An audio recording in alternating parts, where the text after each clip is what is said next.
ٹھیک ہے، بسم اللہ الرحمن الرحیم۔ بلاغہ سادسہ۔ تو ہم لوگ آج پڑھیں گے اضرب الخبر، خبر کی قسمیں۔ ویسے میں نے اس کو آپ لوگوں کو بتا دیا تھا، آپ لوگوں نے دیکھ لیا تھا، اس کو بات سمجھ میں آئی تھی؟ ہاں، تو خبر کی قسمیں ہیں۔ اس میں اگر ایسے سادہ طور سے آپ لوگ یہ جان لیجئے کہ اگر خبر میں کوئی تاکید نہیں ہے تو اس خبر کو ابتدائی کہا جاتا ہے نا؟ اور اگر خبر میں ایک تاکید ہے تو اسے طلبی مانیں گے، اور دو یا دو سے زیادہ ہیں تو اسے انکاری مانیں گے۔ ویسے طلبی خبر میں تاکید کا لگانا واجب نہیں ہے بلکہ بہتر ہے نا؟ چلیے، خبر کی جو تینوں قسمیں ہیں اس کے نام ہم لوگوں نے جان لیا: ابتدائی، طلبی، انکاری۔ اور اسے اگر آپ لوگوں نے سنا ہوگا تو یہ بات آپ لوگوں کو اچھی طرح سے سمجھ میں آ گئی ہوگی۔ خبر کی قسمیں، اضرب الخبر۔ کتاب کھول لیجئے، میں اس کو پڑھاتا ہوں۔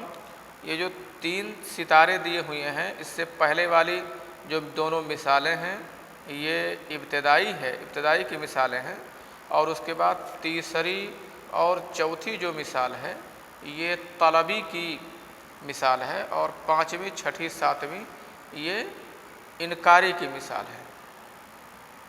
اس طرح سے الگ الگ کر کے لکھا ہے تاکہ طلبی الگ رہے، ابتدائی الگ رہے اور انکاری الگ رہے۔ کتب معاویۃ الی احد عمالہ فقال، حضرت امیر معاویہ نے اپنے ایک گورنر کے پاس لکھا اور کہا، کیا لکھا؟ لا ينبغي لنا ان نسوس الناس سیاسۃ واحدہ۔ ایک بات یہ جان لیجئے کہ مخاطب خالی الذہن ہے کہ مخاطب شکی ہے، متردد ہے حکم کے بارے میں، یا مخاطب انکاری ہے، یہ متکلم کو جیسا لگے گا، یہ متکلم کے اوپر ہے کہ متکلم کیسا محسوس کر رہا ہے۔ متکلم کو جیسا محسوس ہوگا خبر کو وہ اسی لحاظ سے دے گا۔ یہ متکلم کے اوپر ہے کہ اپنے مخاطب کو وہ کیا مانتا ہے نا؟ لا ينبغي لنا ان نسوس الناس سیاسۃ واحدہ۔ حضرت امیر معاویہ نے اپنے گورنر کو حکم دیا اور کہا، لا ينبغي لنا ان نسوس الناس سیاسۃ واحدہ، ہمارے لیے مناسب نہیں ہے کہ ہم لوگوں کی ایک سیاست کریں، یعنی تمام لوگوں کے ساتھ ہم ایک جیسا برتاؤ کریں۔ ہم تمام لوگ کیا کریں؟ ہم لوگ ایک سیاست کریں لوگوں کی۔ لا نلین جمیعا فیمرح الناس فی المعصیہ، کہہ رہے ہیں کہ ہم سب کے سب لوگ نرم نہ ہو جائیں جس کی وجہ سے لوگ معصیت میں اکڑنے لگیں۔ اگر حکومت کے سبھی لوگ نرم پڑ جائیں گے اور لوگوں کے غلطیوں کو اور زیادتیوں کو معاف کرنے لگیں گے، نظر انداز کرنے لگیں گے، تو جو ظالم ہوں گے وہ اور ہی ظالم اظلم ہو جائے گا، اور جن کے اندر ظلم کی تھوڑی سی چاہت من میں ہے، کہیں اس کا شوشہ ہے، وہ پھر ظلم کرنے پر آمادہ ہو جائیں گے۔ لوگوں کو ظلم کرنے سے انصاف ہی روکتا ہے۔ لا نلین جمیعا فیمرح الناس فی المعصیہ، ایک سیاست نہ کریں، ہم سب کے سب نرم نہ پڑ جائیں جس کی وجہ سے لوگ معصیت میں اکڑنے لگیں۔ ولا نشتد جمیعا، اور سب کے سب ایک دم سے سخت نہ ہو جائیں۔ فنحمل الناس علی المہالک، جس کی وجہ سے ہم لوگوں کو ہلاکتوں میں ڈال دیں۔ ایک دم سخت سب حکومت کے نیچے سے اوپر تمام لوگ ایک دم سے سخت ہو جائیں اور کچھ بھی مصلحت اور رأفت سے کام نہ لیں تو لوگوں کے اوپر ہلاکت ٹوٹ پڑے گی۔ وَلَٰكِن تَكُونُ کس کے معنی؟ یمرحو کے معنی اکڑنا، فیمرح الناس فی المعصیہ کہ لوگ معصیت میں اکڑنے لگیں، ہے نا، سخت ہونا۔ ولا نشتد جمیعا اور ہم سب کے سب لوگ سخت نہ ہو جائیں، فنحمل الناس علی المہالک جس کی وجہ سے کہ ہم لوگوں کو ہلاکتوں پر ابھار دیں، ہلاکتوں میں ڈال دیں۔ یعنی یہ کہہ رہے ہیں کہ کچھ لوگوں کو بہت سخت ہونا چاہیے اور کچھ لوگوں کو نرم ہونا چاہیے، ہے نا۔ وَلَٰكِن تَكُونُ أَنْتَ لِلشِّدَّةِ وَالْغِلْظَةِ لیکن تم ہو جاؤ سختی کے لیے، یعنی تم خوب سخت ہو جاؤ۔ اپنے گورنر سے حضرت امیر معاویہ کہہ رہے ہیں تم خوب سخت ہو جاؤ۔ وَأَكُونُ أَنَا لِلرَّأْفَةِ وَالرَّحْمَةِ اور میں رأفت و رحمت کے لیے ہو جاتا ہوں، یعنی میں نرم ہو جاتا ہوں۔ تم خوب سخت ہو جاؤ، اگر کوئی معاملہ آئے تو تم سختی سے اس معاملے سے نپٹو۔ ہاں اوپر کوئی معاملہ آئے گا، اگر اس میں رحم کرنے کی اور شفقت کرنے کی گنجائش ہوگی تو میں گنجائش نکال دوں گا۔ لیکن لوگ کہیں یہ نہ سوچنے لگیں اگر تم نرم پڑ جاؤ گے کہ چلو چاہے کچھ بھی کر لو، کسی کے اوپر ظلم کر لو، حاکم جو ہمارے گورنر ہے وہ نرم ہے، ہم ان سے کسی طرح سے بھی فیصلہ کرا لیں گے، ہماری باتوں مان جائیں گے۔ اس میں آپ دیکھ رہے ہیں، اس میں یہ جو ہے حضرت امیر معاویہ اپنے گورنر کو کچھ بات سمجھا رہے ہیں، کچھ کہہ رہے ہیں، تو ظاہر ہے گورنر تو بات ماننے کو تیار ہو جائے گا خلیفہ کی بات، اور ان کے لحاظ سے وہ خالی الذہن ہے۔ اس وجہ سے اس خبر میں کوئی تاکید نہیں لگائی گئی ہے، اور جب تاکید نہیں ہے تو اس خبر کو ابتدائی کہا جاتا ہے۔ قال ابو تمام، ابو تمام نے کہا ینال الفتى من عیشہ وہو جاہل ویقضی الفتى فی دہرہ وہو عالم ولو کانت الارزاق تجری علی الحجا ہلکنا اذا من جہلہن البہائم۔ ینال الفتى من عیشہ وہو جاہل، نوجوان اپنی زندگی سے حاصل کر لیتا ہے، اپنی روزی حاصل کرتا ہے، خوب روزی نوجوان حاصل کرتا ہے اس حال میں کہ وہ جاہل ہوتا ہے۔ وَيُقْدِي اقدا یقدی کے معنی دکھ بھری زندگی گزارنا، پریشانی اٹھانا۔ وَيُقْدِي الْفَتَى فِي دَهْرِهِ وَهُوَ عَالِمٌ اور ایک نوجوان اپنے زمانے میں جب کہ وہ عالم ہوتا ہے وہ بہت پریشانیاں اٹھاتا ہے۔ مطلب ایک جاہل عیش کرتا ہے، خوب مزے کی زندگی کاٹتا ہے، اور ایک جانکار خوب پریشانیاں جھیلتا ہے نا، ایسا بھی ہوتا ہے کہ نہیں ہوتا ہے؟ وَلَوْ كَانَتِ الْأَرْزَاقُ تَجْرِي عَلَى الْحِجَا اور اگر روزیاں عقل کی بنیاد پر جاری ہوتی، ہلکنا البہائم، ہلکنا البہائم تو چوپائے ہلاک ہو جاتے، تب من جہلہن اپنی جہالت کی وجہ سے۔ چوپایوں کو ہم کیا کہتے ہیں؟ غیر ذوی العقول کہتے ہیں نا، چوپایوں کو ہم لوگ غیر ذوی العقول کہتے ہیں، لیکن ہم نے کتنے چوپایوں کو دیکھا ہے کہ ان کی زندگی انسانوں سے بہتر بیتتی ہے، ایسا ہے کہ نہیں؟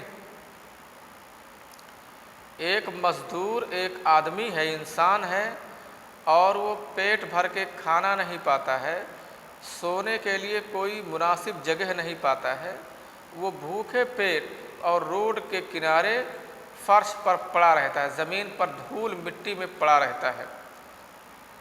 اور ایسا بھی دیکھا گیا ہے کہ ایک کتا وہ بسکٹ کھاتا ہے، صابن سے نہلایا جاتا ہے اور اے سی کار میں گھومتا ہے وہ،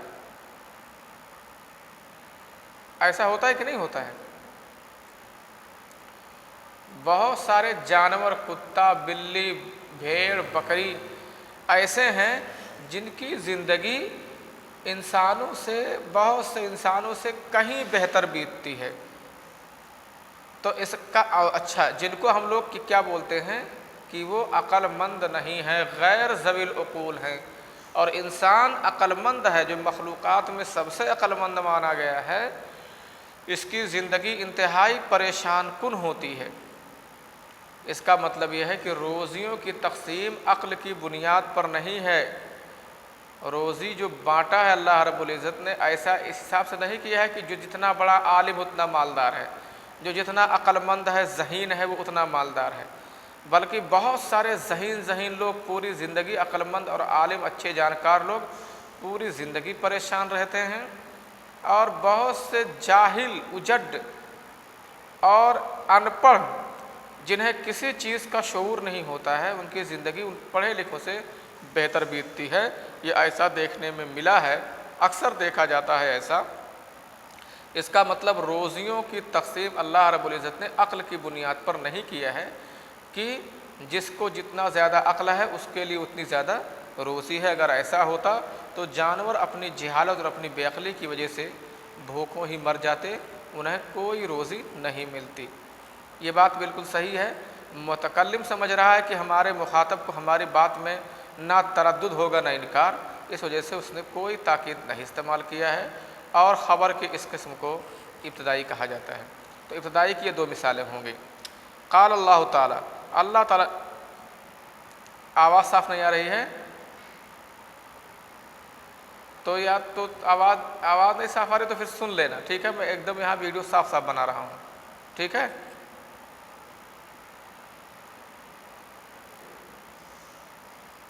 ٹھیک۔ دوسرے طریقے سے قد یعلم اللہ المعوقین منکم، اللہ تعالیٰ تم لوگوں میں سے رکاوٹ پیدا کرنے والوں کو جانتا ہے، والقائلین لاخوانہم، اور اپنے بھائیوں سے کہنے والوں کو جانتا ہے، ہلم الینا، ہمارے پاس آؤ، ولا یأتون البأس الا قلیلا، اور وہ لڑائی میں نہیں جاتے ہیں مگر بہت تھوڑا۔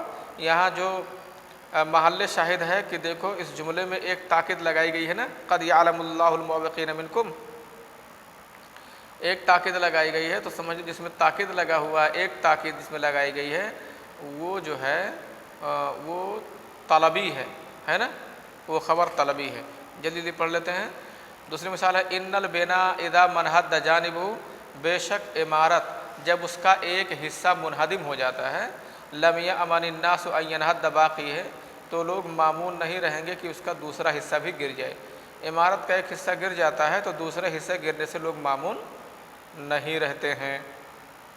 یہاں متکلم سمجھ رہا تھا کہ ہماری بات میں مخاطب کو کچھ شک ہوگا، تردد ہوگا، اس وجہ سے اس نے انا لگا دیا، ایک تاکید لگا دیا، ٹھیک ہے؟ تو جس میں ایک تاکید لگی ہوئی ہے وہ کیا ہو گیا؟ وہ خبر طلبی ہے۔ اگلی مثال ہے لأعملن اللین حتی لا ينفع الا الشدہ، میں ضرور نرمی برتتا رہوں گا یہاں تک کہ نرمی نہ فائدہ دے مگر سختی۔ یہاں یہ کہہ رہے ہیں کہ میں نرمی کرتا رہوں گا جب تک کہ نرمی فائدہ دے گی، جب نرمی سے فائدہ نہیں ہوگا تبھی میں سختی کروں گا۔ لأعملن، لام بھی لگایا ہے اور نون ثقیلہ بھی لگا دیا ہے، دو تاکید ہے نا۔ وَلَأُكْرِمَنَّ الْخَاصَّةَ مَا أَمِنْتُهُمْ عَلَى الْعَامَّةِ، اور میں خاص لوگوں کی تعظیم کرتا رہوں گا جب تک ان کو میں عام لوگوں پر مامون سمجھوں گا، جب تک میں یہ سمجھوں گا کہ یہ عام لوگوں پر ظلم نہیں کریں گے، تب تک میں خاص لوگوں کی عزت کرتا رہوں گا۔ ایسا بھی ہوتا ہے نا کہ بہت سے لوگ جن کی پہنچ سرکاروں تک ہو جاتی ہے، اونچے اونچے عہدے داروں تک ہو جاتی ہے، تو وہ سوچتے ہیں کہ اب میں خاص لوگ ہوں، جو ہے لوگوں میں سے ہوں، عام لوگوں پر کچھ بھی زیادتی کر جاؤں گا تو میرے خلاف کچھ نہیں ہوگا۔ تو انہوں نے کہا کہ ایسا نہیں ہونے دوں گا۔ وَلَأُغْمِدَنَّ سَيْفِي حَتَّى يَسُلَّهُ الْحَقُّ، اور میں اپنے تلوار کو میان میں ہی ڈالے رکھوں گا یہاں تک کہ حق اسے باہر نکال لائے۔ وَلَأُعْطِيَنَّ حَتَّى لَا أَرَى لِلْعَطِيَّةِ مَوْضِعًا، اور میں عطیات دیتا رہوں گا یہاں تک کہ عطیے کی کوئی جگہ میں نہ پاؤں۔ آپ اس میں دیکھ رہے ہیں ہر جملے میں لام تاکید اور ثقیلہ ہے، دو تاکید، یعنی ایک سے زیادہ ہے۔ تو ایک سے زیادہ ہے تو متکلم میں سمجھ رہا تھا کہ مخاطب ہماری بات کا منکر ہے، وہ انکار کرے گا، اسی وجہ سے اس نے ایک سے زیادہ تاکید لگائی ہے، اور خبر کے اس قسم کو انکاری کہا جاتا ہے۔ قال اللہ تعالیٰ، اللہ تعالیٰ نے کہا لَتُبْلَؤُنَّ فِي أَمْوَالِكُمْ وَأَنفُسِكُمْ، البتہ تم ضرور بضرور آزمائے جاؤ گے اپنے مال میں اور اپنی جانوں میں۔ لَتُبْلَؤُنَّ، لوگوں کے حالات ایسے دکھ رہے ہیں جیسا کہ لوگوں کو یہ پتہ ہی نہیں ہے، لوگوں کو یقین ہی نہیں ہے، لوگ انکار کر رہے ہیں کہ ہم اپنے مال اور اپنے نفسوں میں آزمائے جائیں گے، ایسے بے پرواہی کے ساتھ زندگی بتا رہے ہیں۔ اس وجہ سے یہاں تاکید لگائی گئی ہے، 2 تاکید لگائی گئی ہے، سمجھ رہے ہو نا؟ واللہ انی لاخو ہمت، اللہ کی قسم بے شک میں ارادے والا ہوں۔ کیسے ارادے والا؟ تسمو الی المجد، ہمہ مانے ارادہ، جو ارادہ شرافت کی طرف بلند ہوتا ہے، ولا تفترو، اور شرافت کی طرف بڑھنے سے کمزور نہیں ہوتا ہے۔ آپ اس میں جملے میں دیکھ سکتے ہیں واللہ، قسم بھی تاکید کے لیے استعمال ہوتا ہے نا، قسم، قسم ہے، انا ہے، لا ہے، یہاں 3 ہے۔ اس کا مطلب یہ ہوا کہ 7ویں مثال میں متکلم سمجھ رہا تھا کہ مخاطب کا انکار اقوی ہے، زیادہ قوی ہے، مخاطب بہت قوی ڈھنگ سے منکر ہے، انکار کرنے والا ہے، اس وجہ سے اس نے صرف 2 تاکید پر، 2 مؤکد پہ کام نہیں چلایا، بلکہ 2 سے زیادہ کا استعمال کیا ہے۔ تو اب آپ سمجھ گئے ہوں گے، ان مثالوں سے اب آپ سمجھ گئے ہوں گے کہ مخاطب کی 3 حالات ہیں، اور انہی حالت کے لحاظ سے، انہی حالتوں کے لحاظ سے خبر کی قسموں کا نام دیا گیا ہے، ابتدائی، طلبی اور انکاری۔ بحث پڑھ لو گے، بحث پڑھنے کے بعد آپ یہاں دیکھ لیں گے نموذج لکھا ہوا ہے، اس کو بھی پڑھ لو گے، ٹھیک ہے؟ نموذج کے بعد جو اس کا اجابہ دیا ہوا ہے، ایسے یہ بھی دیکھ لو گے تو آپ کو تمرین لگانے میں آسانی ہوگی۔ کل اس کو سمجھ کر کے لکھ کر کے لے کے آؤ گے۔ بحث پڑھنا ہے آپ کو، نموذج اور اجابہ پڑھنا ہے، ٹھیک ہے نا جی آفاق؟ ٹھیک ہے، اچھا، السلام علیکم ورحمۃ اللہ وبرکاتہ۔